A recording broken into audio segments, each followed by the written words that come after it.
अस्सलाम वालेकुम नाजरीन, आप देख रहे हैं न्यूज़ टू यू।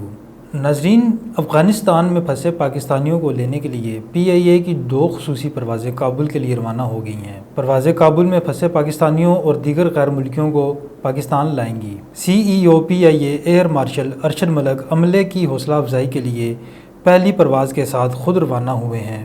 नाजरीन, अगर आपने अभी तक हमारा चैनल सब्सक्राइब नहीं किया तो चैनल को सब्सक्राइब कर लीजिए और साथ ही बेल आइकन को भी प्रेस कर दीजिए ताकि कोई भी नई वीडियो अपलोड होती है तो उसका नोटिफिकेशन आपको मौसूल हो सके। नाजरीन, CEO काबुल एयरपोर्ट पर अफगान सिविल एविएशन और NATO अफवाज के हुकाम से अहम मुलाकातें भी करेंगे। अरशद मलिक एयरपोर्ट पर नई हुकूमत बनने के बाद पाकिस्तानी सफ़ीर मंसूर खान के हमरा इंतज़ामी अमूर और ऑपरेशन का जायज़ा भी लेंगे। पहली परवाज़ एयरबेस 320 जबकि दूसरी बोइंग 777 से ऑपरेट होगी। परवाज़ के बाद वज़ीर हवाबाजी ग़ुलाम सरवर मज़ीद परवाज़ों की इजाज़त देंगे।